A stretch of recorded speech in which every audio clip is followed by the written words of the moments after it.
good old days. What has become of the old-fashioned folks and the old-fashioned ways?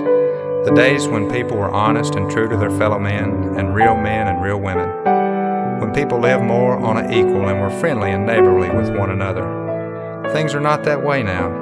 When we look back and think of the many changes that have taken place, we can hardly realize it's true.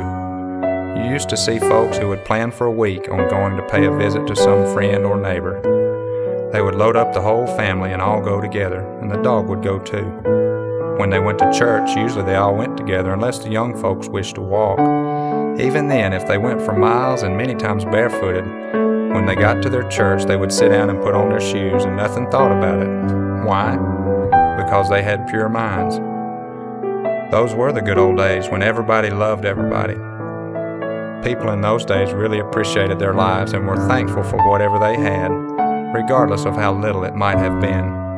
They used what they had and tried to be satisfied with it, and did less complaining than people do these days. If we could only live like the good old people back did in those days, and all our children be as pure and clean as children were back in those days, I know life would be much happier.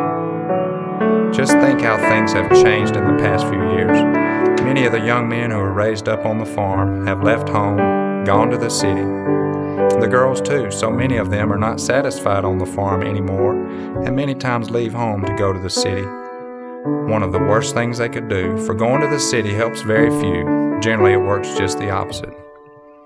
Of course there are exceptions. I know there are many boys and girls must seek employment in the city for a living. I mean those who do not have to leave home. Yes, it's true, about 1 man out of every 3 you meet in the city is only a country man moved to town, came from some small part of the country somewhere.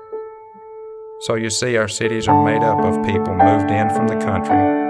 1,000 times I wished I had never left the farm, but too late now. So if we could only call back those good old days and live them over, I'm sure our lives would be much happier. By James W. Dorris.